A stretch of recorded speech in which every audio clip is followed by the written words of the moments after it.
Un encuentro más de HBM Talks 2020.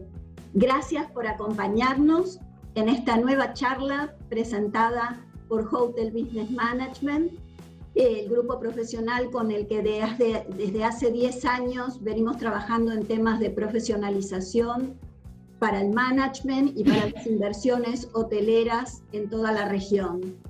Esto lo hacemos en prestigiosas escuelas de negocios como la Universidad de San Andrés, la Universidad de Itela, el SEMA y la Universidad de Buenos Aires. Bueno, muchos de ustedes me conocen, soy Olga Lili Motisi, soy Managing Partner de Hostling, Hospitality Learning and Consulting, junto a Pablo y León Weisblut. El equipo de Hostling tiene actividades en Argentina, Chile y Estados Unidos, es integrante de Pérez Oribe Group, con el que desarrollamos diversos negocios internacionales. Me acompaña hoy Fernando Zaroli, nuestro director comercial, quien me asistirá con las preguntas y haremos un mano a mano con un invitado muy especial. Siempre hablar de aperturas es buena noticia, pero en estos tiempos mucho más. Por eso la charla de hoy se llama Del proyecto a la acción. Hay muchos proyectos, pero muchas veces quedan en carpeta, quedan en simplemente letras y números. Pero el tema de llevar a la acción y en el momento justo, bueno, es un tema crucial del cual nos interesa mucho ahondar hoy. Para hablar de este tema, elegimos invitar muy especialmente a Daniel Silva, profesional, empresario, emprendedor, hombre de negocios. Con él vamos a hablar de proyectos que se hacen realidad, y eso es una bocanada de aire fresco. Es ver la luz, pero también reconocer habilidades, constancia y muchísimo trabajo.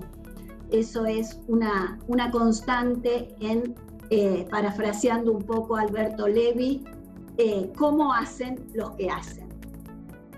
Bueno, por todo esto los invito hoy, como todos los lunes, a encontrarnos en este horario o cuando quieran, suscribiéndose al canal YouTube de Hostling Latam, donde encontrarán este ciclo completo de charlas, así como nuestras novedades, o también escuchándonos por NM Miami, nuestra radio online desde la ciudad de Doral, en Miami. Voy a hacer una muy breve presentación de Daniel. Daniel es abogado y entre muchas otras credenciales hizo un MBA en la Universidad de Itela. Pero bueno, en la parte empresarial y comercial, presentate vos, Daniel, que sos el protagonista hoy. Olga, ¿cómo estás? Muchas gracias por invitarme. Un agradecimiento especial a la organización y a todos los que nos están viendo. A ver, a mí siempre me costó mucho presentarme. Me gusta más presentarme a través de mis obras que a través de mis palabras, ¿no? Pero bueno, no hay más remedio que abrir así. Vos lo marcaste, soy abogado y tengo un MBA, y eso marca dos momentos trascendentes en mi vida personal y profesional, que es, en un momento decidí ser abogado y profesional, y después en un momento decidí ser empresario, y en ambos casos quise capacitarme, ¿no? Es un poco práctica y teoría llevadas de la mano. Y poner, digamos, lo mejor profesional acompañando ese enorme esfuerzo que es emprender, ¿no? Emprender en la Argentina, emprender en América Latina, emprender en el mundo, ¿no? Siempre es difícil ser emprendedor, abrir caminos. Un muy breve currículum mío desde el punto de vista de lo que nos interesa a nosotros. En el año 98 hicimos nuestro primer grupo de inversión y abrimos nuestro primer hotel en México, en Riviera Maya. La verdad que te diría un punto muy destacado, no solo porque fue el primero, sino porque la verdad nosotros inauguramos Riviera Maya como destino de lujo. Riviera Maya hasta ese momento era más bien un destino muy hippie, ¿no? Muy onda Villa Gesell. Y nosotros abrimos Ical del Mar, que años después los compró el grupo Viceroy de California, y como funcionó muy bien, se convirtió en un hotelito icónico. Detrás nuestro vino Rosewood y muchos otros, entendieron que Riviera Maya, todo ese enorme paraíso en el Caribe, en un destino de lujo. Así que bueno, empecé hace 22 años, abrimos otros hoteles en México, nos asociamos a una operadora internacional en Estados Unidos, ProHotel International, de la cual soy parte. Abrimos una operadora regional, Hammock Hotels, y entre una y otra operamos o mercadeamos hoteles en buena parte de las Américas y también en España. Así que ¿Qué hoteles tienen, Daniel, en esa cadena de comercialización? Mira, vos sabés que cuando vos sos operador o haces marketing, es un flow, ¿no? Entran hoteles y salen hoteles a lo largo de tu vida. Nosotros actualmente en operación entre una y otra organización debemos tener unos 12 hoteles en operación. Bueno, y en España hacemos el marketing de Derby Collection, que tiene hoteles debe tener más de 8 hoteles solo entre España y Francia. Bien, interesante. Así que sí, interesante. Y después, finalmente, y con esto termino la breve reseña mía, vos sabés que cuando vos tenés un hotel pequeño de lujo, que ese es nuestro nicho, concretamente es lo que hacemos, hoteles pequeños y de lujo, nos sucedió hace muchos años, y me parece que es una experiencia interesante y valiosa, que nos vinieron a buscar de los desarrolladores, porque entendieron, con buen criterio, que un hotel pequeño de lujo es un amenity fantástico para un desarrollo urbano. En vez de hacer un golf, que es carísimo de hacer, carísimo de mantener, no da ganancias y te ocupa muchas hectáreas, o tener polo. Si vos tenés un pequeño hotel de lujo con poquitos cuartos, le extendés los beneficios del branding a todo el desarrollo inmobiliario, extendés los servicios a todo el desarrollo inmobiliario, pero además en sí mismo podés llegar a tener una unidad, en vez de una amenity tenés una unidad de negocios. Entonces, hace ya muchos años nos asociamos con una empresa canadiense, PowerPlay Destination Properties, que se dedica a comercialización de destinos vacacionales de lujo, y incursionamos en el área de real estate, y así hoy en día tenemos algunos proyectitos también muy interesantes en la Argentina también. Bueno, ¿cómo ves vos hoy el negocio de real estate en general, ¿no? ¿Cómo ves que va desarrollándose?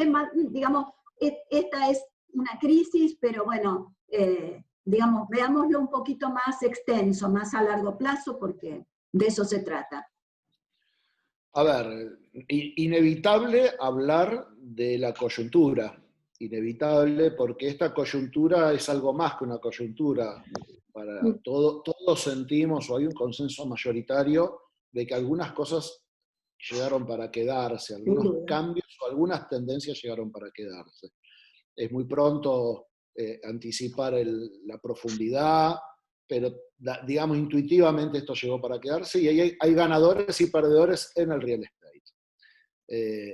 Perdedores, el real estate de oficinas, muy claramente, porque el home office, más allá de que esté sobrevalorado, porque las interacciones humanas presenciales siguen siendo muy valiosas, ha demostrado que tiene muchos beneficios para el trabajador y para las empresas, que digamos descargan gastos operativos, horas muertas de transporte, riesgos asociados a eso. Entonces, el retail, digamos, el real estate de oficinas va a estar muy golpeado, los modelos de negocios como coworking van a quedar muy golpeados. Si vos preguntabas hace 3 meses a cualquier desarrollador de Argentina qué emprender en real estate en la ciudad de Buenos Aires, te iba a contestar indefectiblemente: departamentos lo más chicos posibles, porque al tener departamentos chicos, tu ticket era muy bajo, con buenos amenities muy grandes. Entonces, hace un salón de usos múltiples, hace una pileta, hace un Zoom, y después hacemos unos ambientes los más chiquitos. Y imagínate vos, pobres santos, los que se tuvieron que fumar esta cuarentena en un monoambiente Sí, sí. donde Una donde medianera los en amenities 15 estaban grados. cerrados. Ujú, ujú. Entonces, y la hotelería, digamos, el real estate asociado a hotelería también muy golpeado. Ujú. Emprendimientos que estaban con componentes de hotelería también golpeados. Y hay ganadores muy claros, dos. Uno tiene que ver con el real estate de logística de última milla, Sin es duda. decir, el Amazon, Mercado Libre, toda esta idea de, así como haces home office y trabajás desde tu casa, las compras y los consumos vienen a tu Delivery, casa. sí. Ujú. Y un segundo ganador es digamos, revierte una tendencia del año 2000, de la década del 2000, que era la vuelta a la ciudad, esta idea de estar lejos de tu trabajo y perderte 50 minutos manejando de ida y 50 de vuelta, Sí, le pegó muy duro a los countries, y hoy esa tendencia está de vuelta. Ahora la gente claro. quiere ir, digamos, miran a la ciudad como una amenaza de hacinamiento y contagio, Ujú. y como un espacio donde es difícil preservar la distancia social sanitaria. ¿Cuánto tiempo va a quedarse este Nadie miedo? lo No lo sabe. sabemos, No, pero sin no. duda alguna podemos prever que en el mediano plazo o en el corto plazo estas son tendencias que están y van a seguir y van a estar marcando del 2020 al 2021 seguro. Los proyectos Seguro. hoy vuelven al verde y van a logística. Eso es respondiendo a tu pregunta. Sí, creo que este tramo de aislamiento obligatorio ha puesto en acelere ciertas tendencias que se estaban dando de una manera casi tangencial, porque la verdad es que las posibilidades para hacer home office son antiquísimas. Yo me acuerdo cuando hice mi materia de planeamiento a largo plazo, haber leído El shock del futuro, y de esto mejor ni digo en qué año, si no van a pensar que soy una momia. Pero, bueno, sí, debe haber sido en el año 83. O sea, ¿cuánto pasó? Y, digamos, no se utilizó en la medida que se podía haber hecho.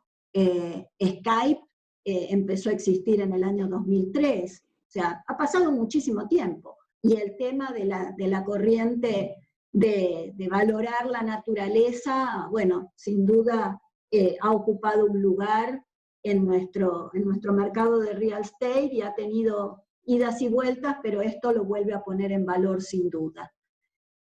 Contanos un poquito, porque se ha hablado mucho en estas últimas semanas sobre un proyecto estrella en el que vos estás involucrado, no solamente involucrado, sino liderando el proyecto. Bueno, contanos un poquito de qué se trata y por qué ahora.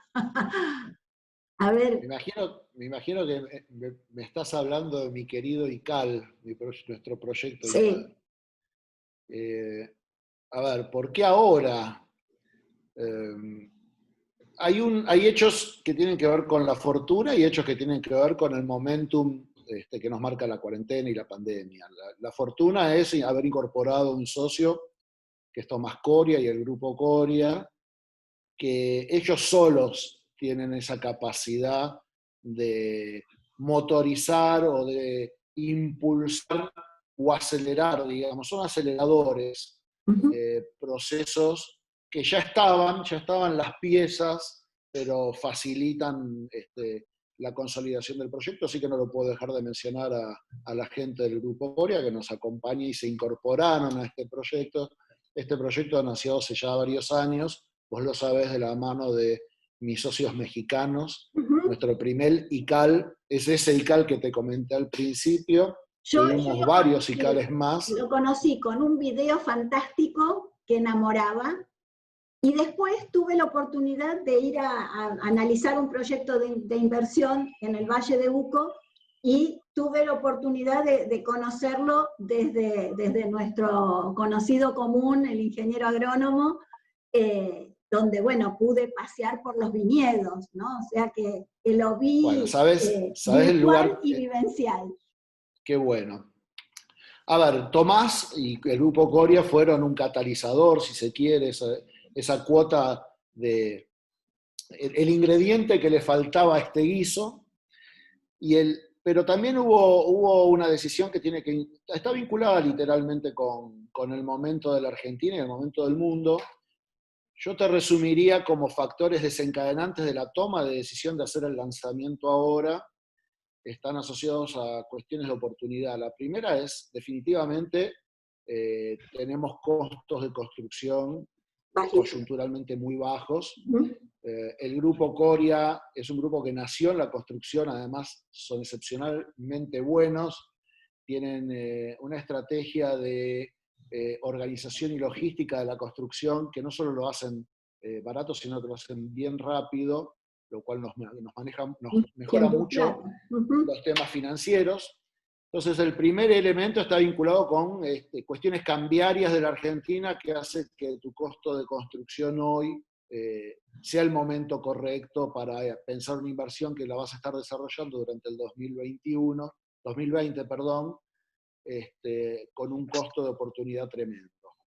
El segundo elemento también tiene que ver con esta coyuntura. Yo el otro día lo mencionaba en una entrevista que me hicieron en la Cámara de Empresarios Desarrolladores Urbanos, que es que vos sabés que los argentinos estamos acostumbrados a desarrollar sin crédito bancario.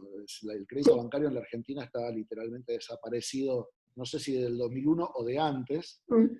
Entonces trabajamos mucho con inversores, nos apalancamos mucho con inversores, nos apalancamos mucho con preventas.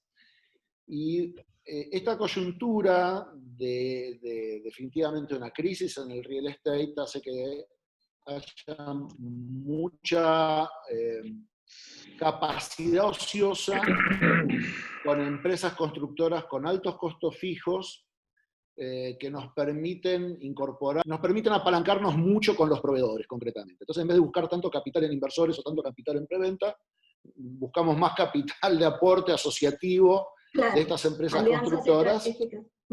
Exactamente, que es nuevamente aprovechar la coyuntura. Y te diría...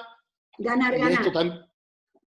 Absolutamente, es ganancia para ellos y es ganancia para nosotros. Inmovilizados, sí, ustedes lo tenemos un efecto económico de una baja en los costos y un efecto financiero por el acompañamiento financiero del área de construcción. Y te diría finalmente que ha sido un gran destacado te diría, lo aprendimos en la marcha realmente, es que en el miedo que ha generado esta pandemia, el miedo que ha generado en el real estate y en la hospitalidad, lo que yo digo es que se hizo como un silencio, y en ese silencio comunicacional, el que susurra es como que grita, ¿no? Entonces nosotros salimos a decir en voz baja, vamos a hacer ICAL, y wow, ¿no?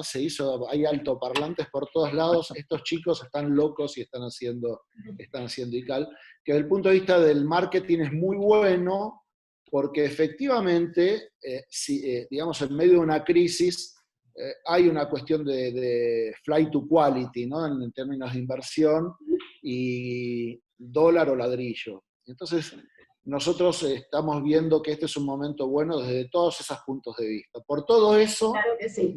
Y nos está funcionando bien, o sea, la lectura por ahora creemos que es muy correcta. Y les va a funcionar mejor aún. Contanos estamos convencidos de eso. Sí, estamos convencidos. Que sí. Vos sabés que el otro día hicimos un programa, no sé si lo viste, online, lo hizo el Grupo Coria realmente, nosotros los acompañamos, donde presentamos también el proyecto ICAL, y la repercusión de inversores y compradores fue tremenda, pero tremenda. Bueno. Y era uno de los 5 o 6 proyectos que se presentaban, pero definitivamente, hoy hablaremos un poquito más de ICAL y qué es ICAL, pegó mucho. Me imagino que en este recorrido de tiempo el proyecto habrá tenido sus variaciones, pero contanos un poquito cómo se gestó. Este proyecto está en Mendoza, como dije antes, en el Valle de Uco, teniendo el Cordón de Plata como un marco providencial, O sea, despertarse allí viendo esas montañas no tiene precio, es único. Sí, ahí hay cosas que no son méritos nuestros, sino son méritos de Dios, si se cree en Dios, o de la naturaleza, ¿no? De quién creas vos, pero las montañas están ahí. O sea, hay un fenómeno increíble en Valle Duco.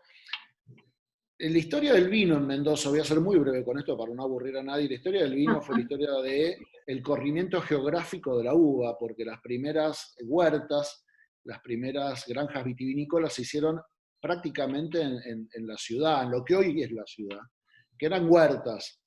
La ciudad fue creciendo, esos terrenos se fueron coexistiendo, desarrollo urbano con granjas vitivinícolas. Se alejó, el viñedo se alejó de la gran ciudad, te estoy hablando hasta la década del 80, se fueron a la zona del este, se fueron a Coria, a Chacras de Coria, a Luján de Cuyo, pero en la década del 90 se produjo un fenómeno de escala global, que es que el vino se asoció a una experiencia de lujo, una experiencia de hedonista, de consumidor, de conocedor, ¿no? Se entró a hablar del varietal, se entró a hablar de la madera, no era solo tomar vino termidor o vino de cartón, sino que se empezó a desarrollar toda una cultura alrededor del vino, muy fuertemente apoyada sobre todo por los Estados Unidos y el nacimiento de la industria vitivinícola en Estados Unidos, el crecimiento de Napa Valley. En Napa Valley, Estados Unidos se posiciona no solo como varietal, productor de varietales, sino además como un destino turístico. Y las bodegas en los 80 y 90 empezaron a incorporar esta idea de no solo tenés que vender vino, tenés que mostrar cómo lo haces, y nace el enoturismo. Todo eso llega a la Argentina en ese momento, en los 90, y se va al Valle de Uco, se va de la ciudad de Mendoza. Las grandes bodegas buscan inversiones lejos de la ciudad de Mendoza, cerca de la montaña, lo más alto posible, buscando las mejores condiciones de calidad, porque para esa altura la calidad era más importante que la cantidad.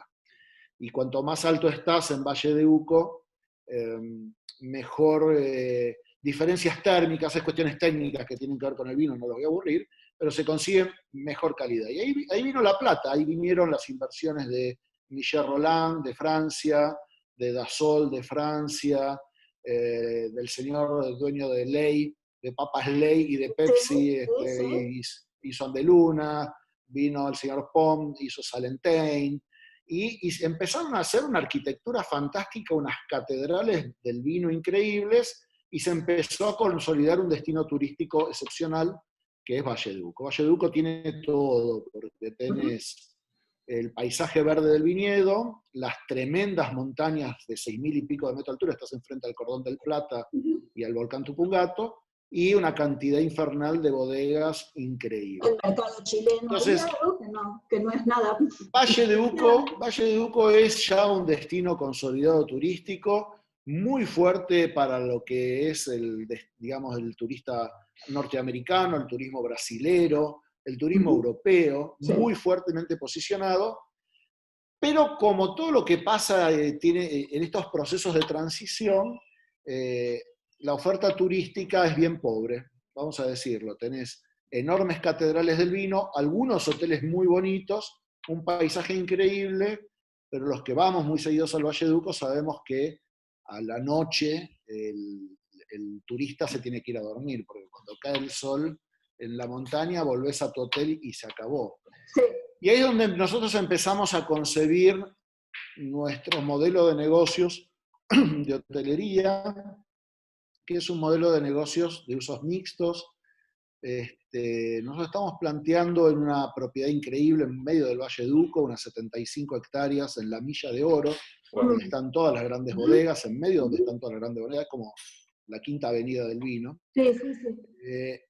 Hemos decidido hacer un hotel de 60 cuartos, de high-end, de alta clase, como los que hacemos ahí en Hamac, como han sido siempre los Cical. Pero le hemos incorporado un pueblo, estamos creando un centro si se quiere, de retail, donde los turistas puedan, terminada su jornada, ir a ver un espectáculo de tango, cenar y hacer algo de astronomía o de arte, tener un museo, tener una oferta gastronómica diversificada, tener un sport bar, por si esa noche hay un partido de la NBA y no tenés ni dónde verlo en el Valle de Uco. Excelente. Entonces, toda esa masa de turistas importante y de mucha capacidad adquisitiva, con mucho consumo, mucha capacidad de consumo, tengan un lugar donde estar a la noche, donde comprar artesanías, donde pasear, además de hacer la experiencia tradicional del Valle de Uco, que es la de visitar bodegas desde un hotel donde se sientan en primer mundo. Entonces nos estamos desarrollando nuestro ICAL, nuestro pueblo ICAL, nuestro hotel ICAL, nuestra bodega ICAL, y todo ese conjunto que te da y que es la suma de nuestra inversión en viñedos, en hotel, en bodega y en pueblo, lo terminamos de cerrar. Vos pensás que, disculpa que vuelvo un paso atrás, el pueblo es básicamente un área de retail y entonces es una unidad de negocios, la bodega produce vinos, es una unidad de negocios, el hotel vende noches y es una unidad de negocio. En realidad la unidad de negocio de los viñedos y de los vinos está en marcha hace mucho tiempo. Nosotros iniciamos, vos sabés que los viñedos, y después termino el concepto, nuestros viñedos los implantamos en el 2007, o sea, tenés una inversión que hace 13 años estamos desarrollando. Un viñedo para llegar a su madurez necesita 10 años para tener vinos premium. Así que sí, fue el tiempo que se necesitó, fue una inversión del grupo ICAL, de este grupo nuestro, de mirada de largo plazo, de un pie en un destino en el que siempre creímos. Pero te contaba, tenemos una unidad de retail en el pueblo, una unidad de enológica en la bodega, de hospitalidad en el hotel, y vamos a estar creando un producto que es novedoso para Mendoza, que es vender semanas, es decir, vender semanas no es novedoso, timeshare o fractional, pero lo que es novedoso es que con la semana vas a tener el derecho de hacer tu propio vino. Y cuando digo hacer tu propio vino, estoy literalmente, no es solo poner tu propia etiqueta, vas a poder llegar a tu semana en un hotel fabuloso, donde vas a tener un buen spa, buenos restaurantes, buenas actividades culturales, paseos turísticos, visita de bodegas, etcétera, etcétera.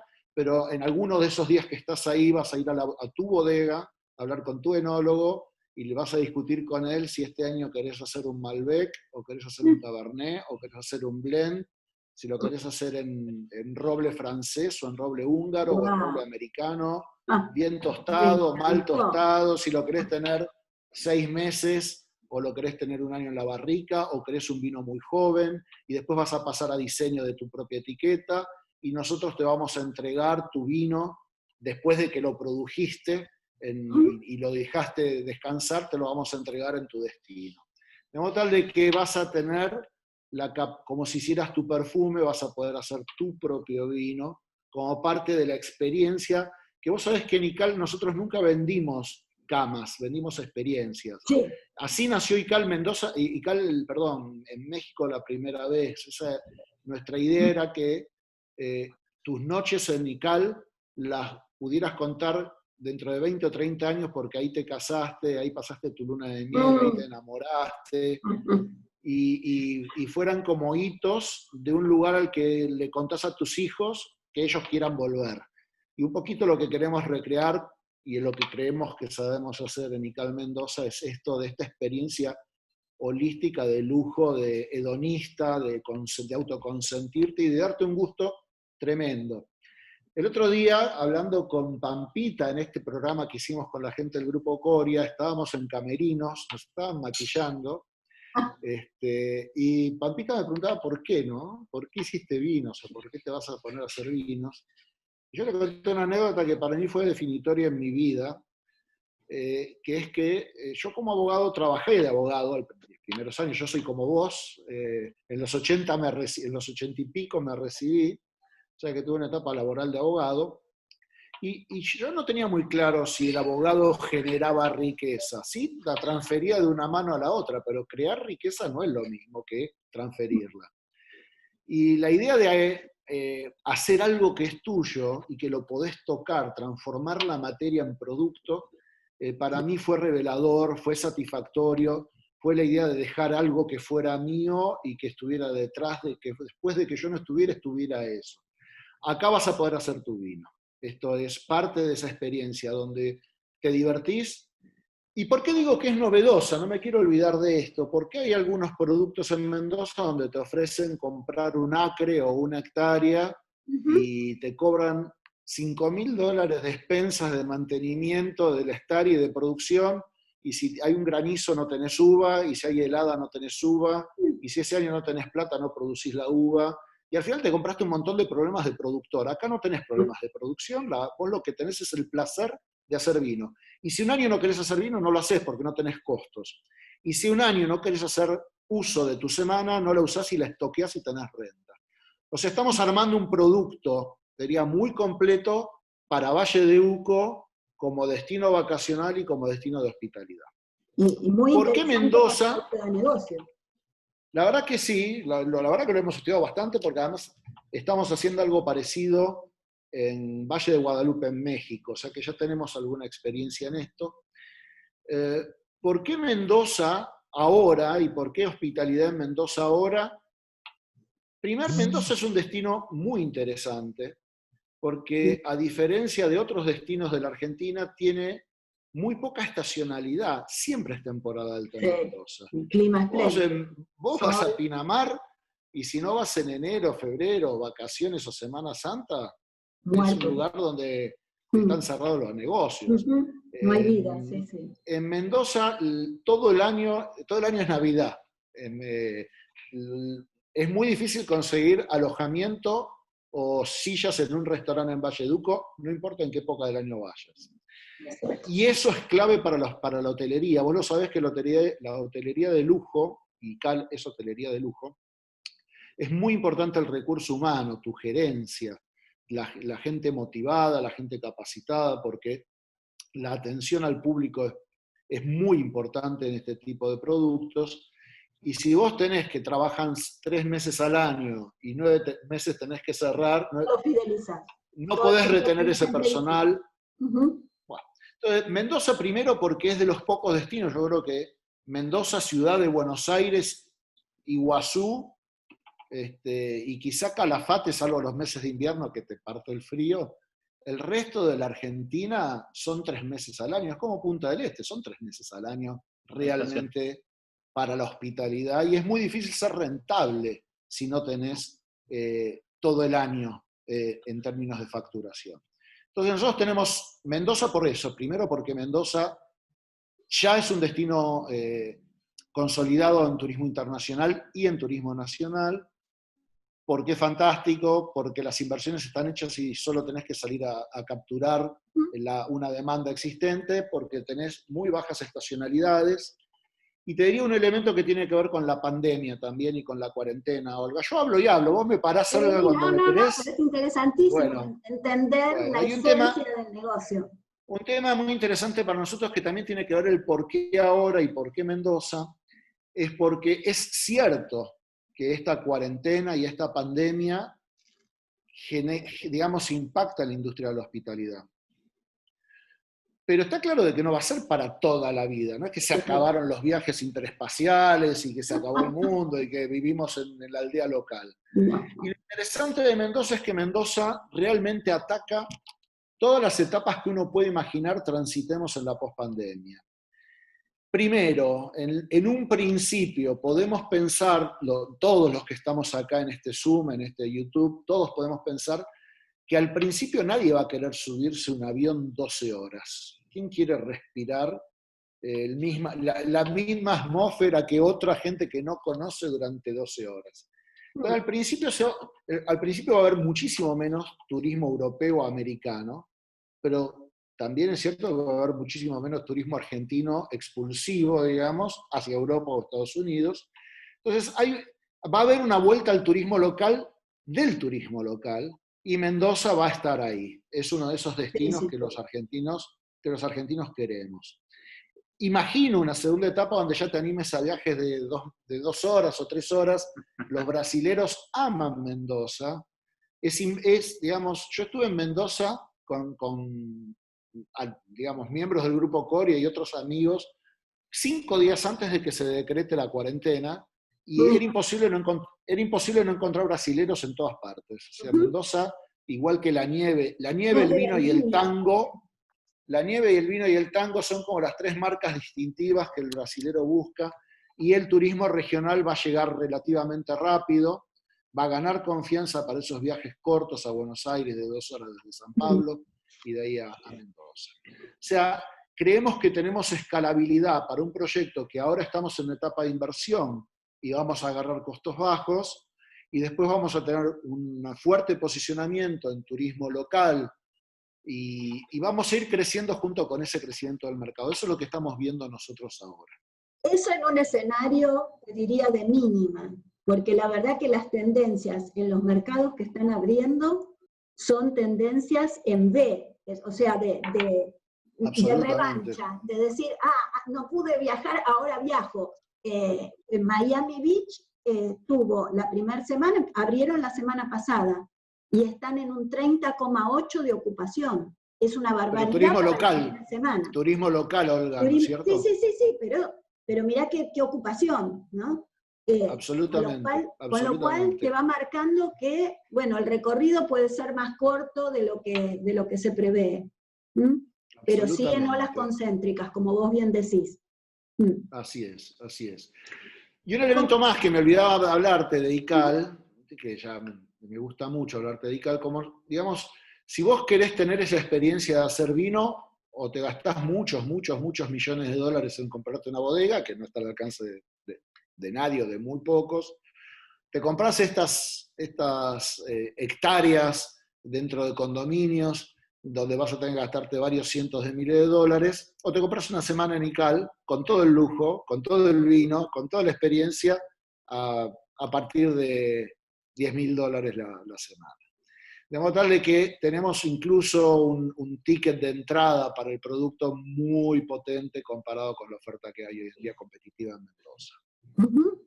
Qué bueno, qué interesante. Bueno, pero sí, no es el único proyecto en el que estás inmerso. Contanos un poquito más para que nos den ganas. Te voy a contar, te voy a contar solo de algunos, estamos más de uno.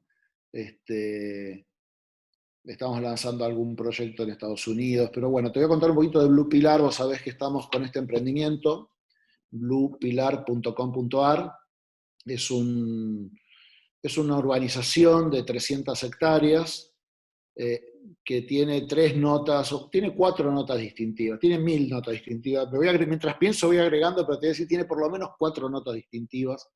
La primera tiene unos lagos únicos, tenemos un lago central de 40 hectáreas, de aguas transparentes, vamos a tener escuela de buceo, no hay muchas urbanizaciones. Mira vos, no tenés muchas urbanizaciones a media hora de la ciudad de Buenos Aires donde puedas bucear en una laguna de aguas cristalinas de 40 metros de profundidad. Tenemos una comunidad de compradores, ya 400 compradores de lotes, una comunidad que rescató este proyecto y lo empujó y tiene un sentido de pertenencia excepcional. Por eso nuestro lema es la comunidad del lago, hacemos hincapié en los 2 elementos. Estamos trabajando con una ONG muy conocida, miembro de una organización internacional, para la creación de una reserva natural privada de acceso público en la orilla del río Luján, para poder generar un corredor de naturaleza hasta la Reserva Otamendi, hasta el Parque Nacional del Ciervo, de los Pantanos, con la idea de que vuelva la flora y la fauna. O sea, es un proyecto con mucho componente de respeto de la naturaleza y convivencia con la naturaleza.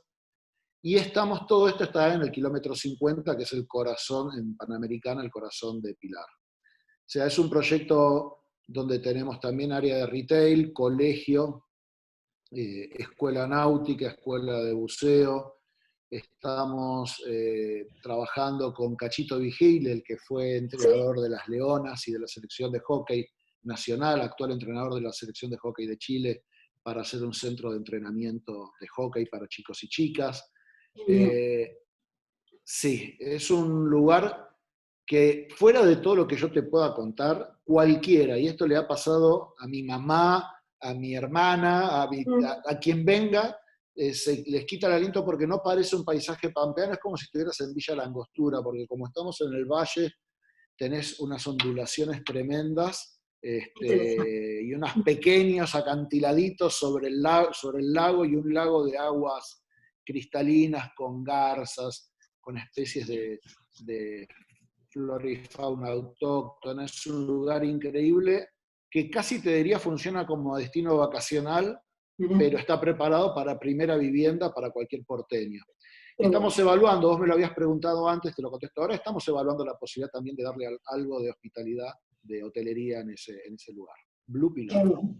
Qué bueno. Bueno, vos en tu recorrido, yo recuerdo muchas veces tu concepción de pueblo, tu concepción de integralidad, que me parece que también es un factor muy interesante para consolidar un proyecto, porque el turismo a veces se lo ve como un injerto, muchas veces muy, digamos, con mucha puja entre el local y el turista, y vos siempre estás proponiendo una integralidad donde hay armonía, donde hay respeto por la naturaleza, donde hay actividades múltiples, que también hace que el negocio se airee y tenga diferentes unidades de negocio donde hay complementos, y eso también en el plan integral debe generar un impacto sinérgico muy interesante, y por supuesto mucho más atractivo para cualquier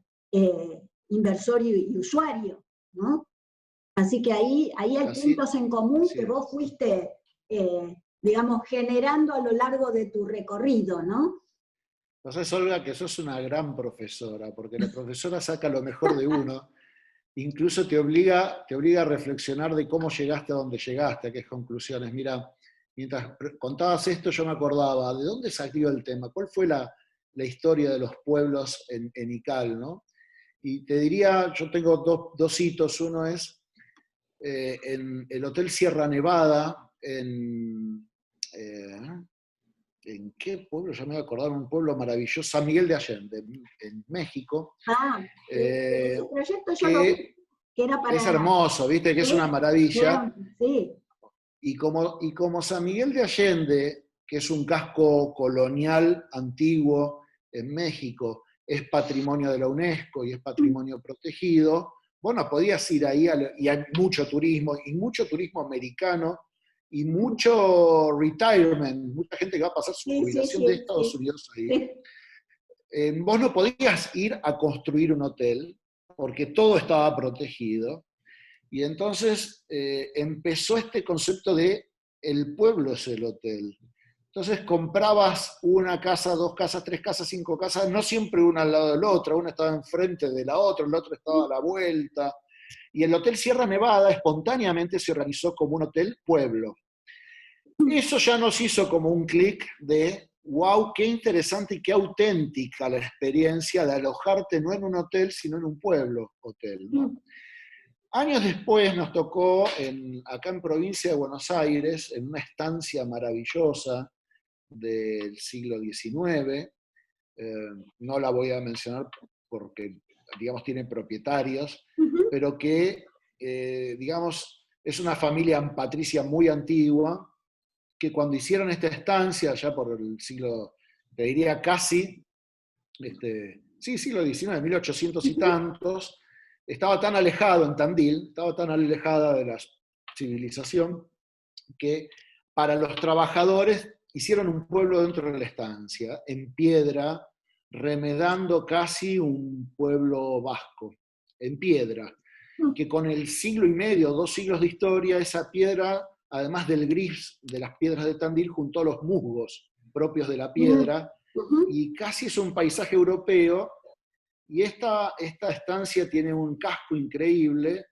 pero nos interesó más para la hospitalidad del pueblo, por este mismo concepto de lo auténtico, de la Pero también experiencia de... habías analizado en algún momento pueblos de España. Absolutamente, absolutamente. Tuvimos algunos proyectos increíbles. Qué buena memoria que tenés, Olga. Lo que pasa es que eran cosas... Montealegre, mira, Montealegre de Campos. Unos clientes nuestros compraron el pueblo entero. Compraron un pueblo con una iglesia, con un castillo. Invito a cualquiera que tengan a hacer turismo, vaya a verlo porque es una maravilla, con la idea de hacer del pueblo un hotel, y en las casas y en el propio castillo. O sea que sí, esta idea de un pueblo y la hospitalidad les genera una experiencia tremenda al huésped, ¿no? Claro que sí, sí, seguro. Y además me parece que para todo lo que es la capitalización de valoración de ese pueblo, que en muchos casos son absolutamente subvalorados, es sumar, ganar, ganar, ¿no? Como que ambas partes sacan partido. Respecto a ICAL, bueno, ya nos dijiste bien en claro cuál es el producto. Contanos un poquito sobre el emprendimiento, quiénes son los emprendedores, cómo lo fuiste captando, nos hablaste del Grupo Coria, quiénes van a operar este proyecto, más o menos alguna idea de tiempo dentro de bueno, las imprecisiones de un momento de incertidumbre, pero bueno. Bueno, estamos determinados. ¿Quiénes somos? Somos dos grupos.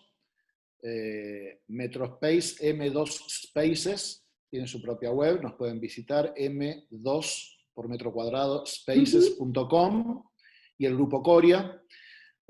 Nos unimos, Metrospaces trae, aporta la tierra, aporta la hospitalidad, el gerenciamiento de hospitalidad, y el Grupo Coria construye y opera retail. Hemos sumado los esfuerzos de nosotros dos, y la parte de operación hotelera la vamos a hacer con Hamac Hotels de México, nuestra empresa mexicana, que ya estamos operando también en Sudamérica. Tenemos unos hoteles maravillosos en Colombia. También los invito a visitar nuestros hoteles, de los que estoy muy orgulloso. hamakhotels.com, Hamac con H y K, Hamac. Yo le contaba, no creo que a Fernando o a vos te contaba antes de entrar al Zoom, que si vos el año pasado ponías el mejor hotel del mundo en Google, no salía un hotel nuestro, sino que salían dos hoteles nuestros. La Hacienda Chablé. Sí, increíble. Yo contaba eso y ya no tenías que contar mucho más, ¿no? Hacienda Chablé en Mérida y el Hotel Cartesiano en Puebla. Nos especializamos desde Hamac en operaciones de hoteles de lujo. Entonces, el Grupo Coria y Metrospaces como emprendedores desarrolladores, y Hamac Hotels en lo que es operación. Estamos dudando mucho si vamos a tener alguna bandera. Nosotros normalmente operábamos con alguna bandera asociada por membresía, como SLH, Small Luxury Hotels, o Leading, o Relais Chateau. Pero estamos pensando la posibilidad muy fuertemente de convertir a la operadora en una bandera en sí misma, por lo menos para Sudamérica. Ese es mi proyecto personal. Nosotros tenemos un emprendimiento en Uruguay, Estancias Hamac, estanciashamac.com, de paso, yo lo lleno de webs. Estamos con la idea de que Hamac ya a esta altura interiorizarse. Bueno, nosotros tenemos ya a esta altura una cantidad de hoteles de lujo tan bien posicionados que creemos que podemos pasar de operadores también a dar branding. Y estamos evaluando que para Mendoza, sobre todo que el branding que te dan estas membresías tipo Small o Relais o Leading son más valiosos a nivel internacional que a nivel regional. Y para atacar inicialmente el turismo regional probablemente no las necesitemos. Bueno, abrimos el momento de preguntas. Yo voy a leer una que aparece en Vos, Fernando, porque creí que estaba en el chat, pero está en la parte de preguntas Sí, y respuestas. yo voy anotando y bueno, muchas se fueron respondiendo con el devenir de la charla, ¿no? Y algunas las quiero interpretar de la forma que fueron realizadas. Y también quiero destacar que Tomás Coria invita a entrar a la página ical.com y por otra parte nos dice que las semanas se pueden pagar en cuotas. No sé si puse correctamente 24 cuotas, me atrevería a decir que 12 seguro, 24 no lo sé.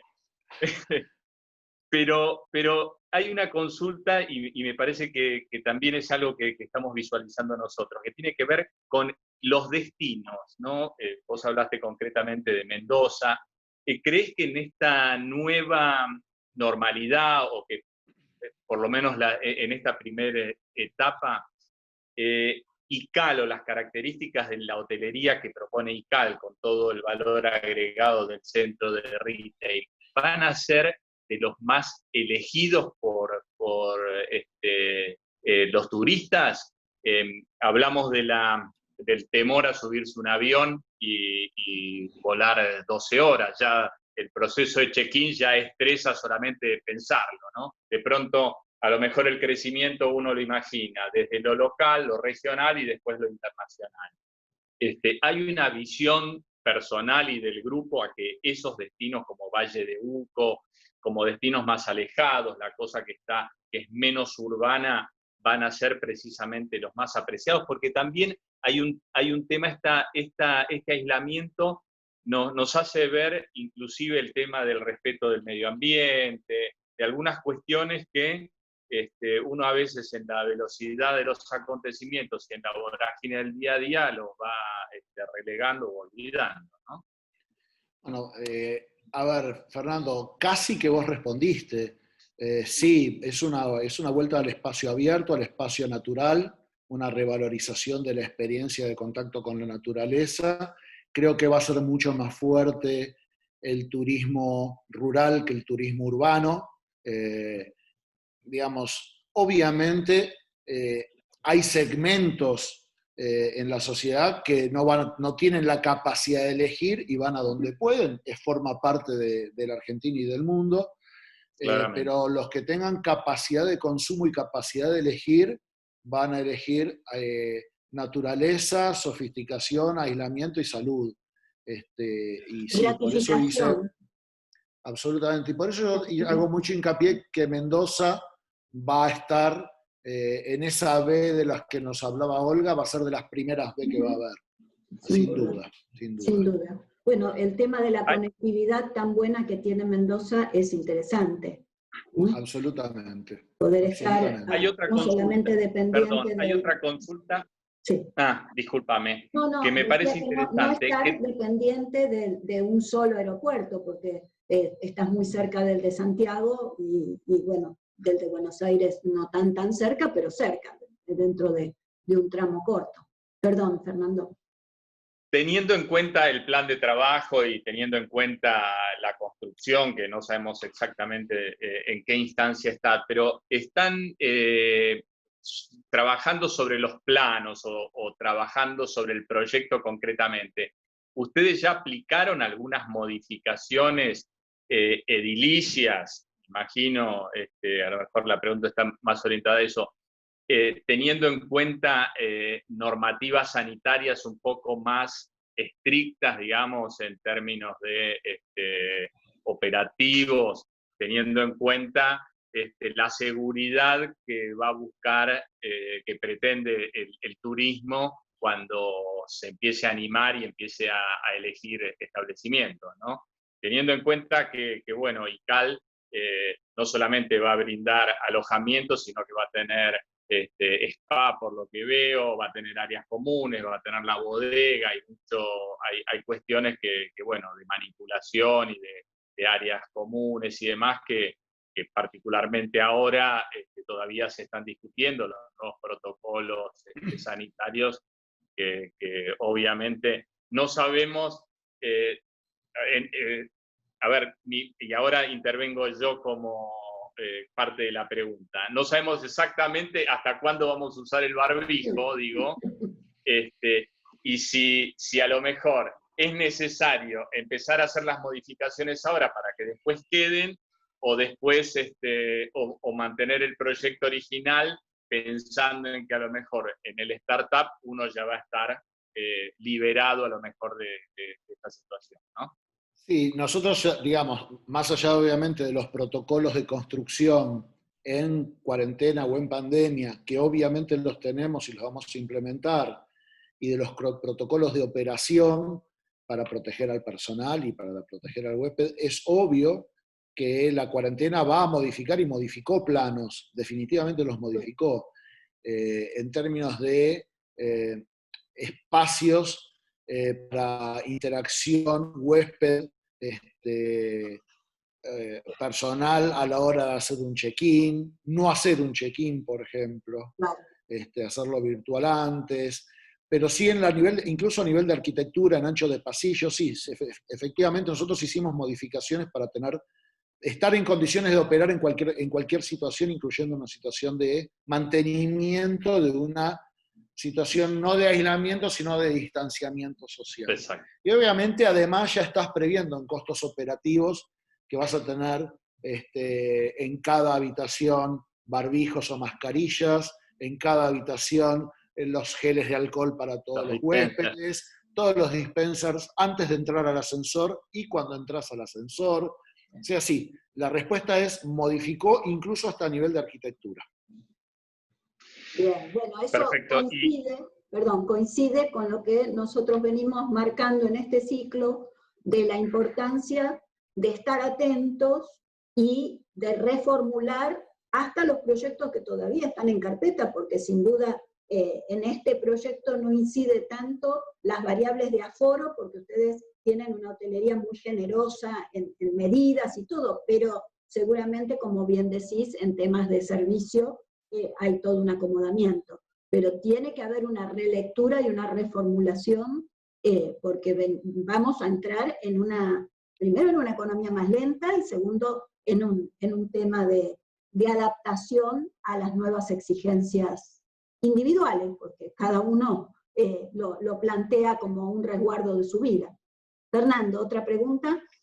Sí, voy a hacer la tercera y última, así cumplimos también con los tiempos. Si podrías dar algún adelanto sobre ese modelo de semana y si tiene alguna analogía con lo que nosotros conocemos como tiempo compartido.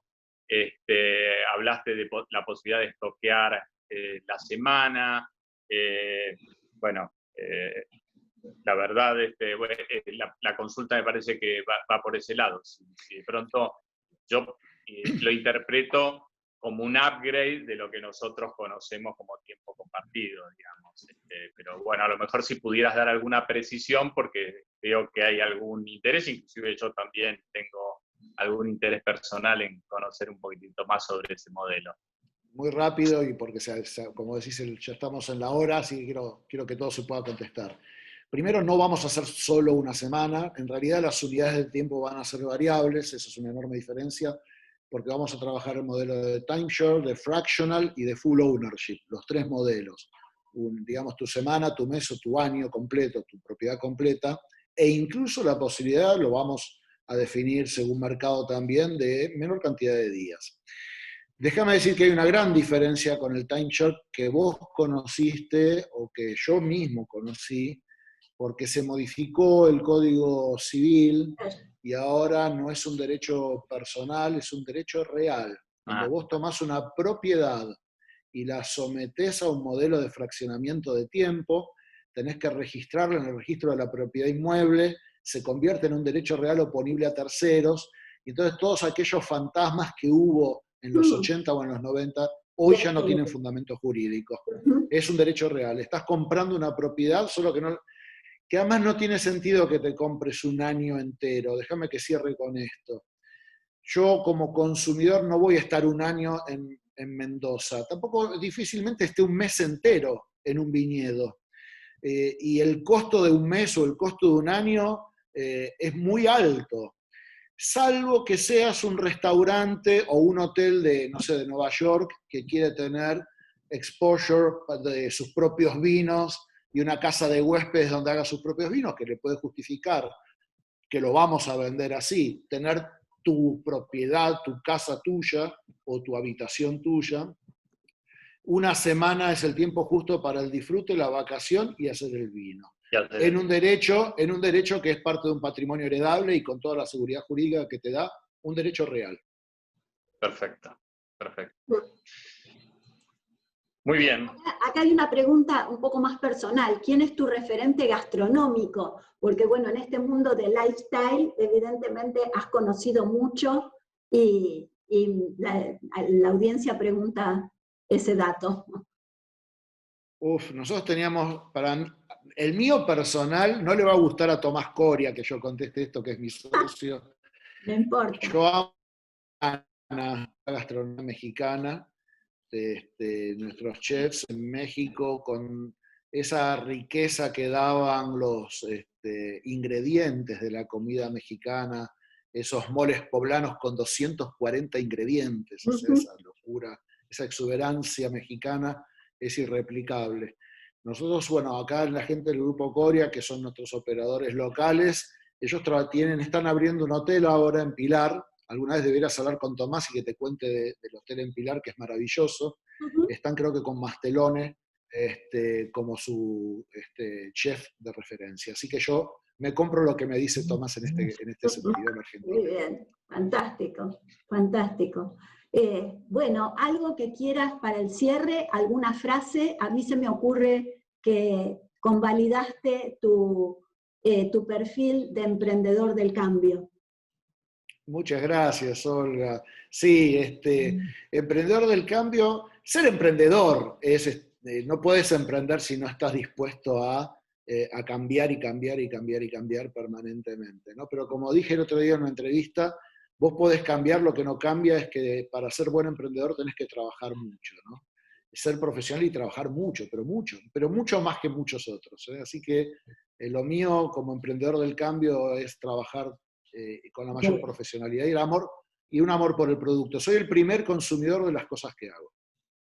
Bueno, esa es una garantía de calidad, ¿no? Poder realmente ser uno el primer fan, ¿no? Hay un valor agregado que le da una seguridad al cliente, ¿no? La verdad que nos encantó tenerte. Por supuesto, te vamos a invitar más adelante para que nos sigas contando cómo va el desarrollo de este proyecto que se fue maridando con el tiempo y fue cambiando y fue tomando la textura que hoy tiene y muy pronto esperamos tenerlo en el mercado asombrándonos y pudiendo ser huéspedes.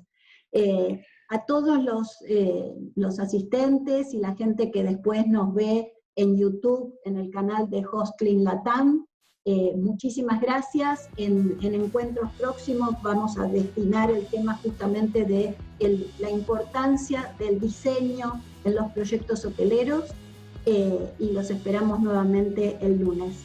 Gracias.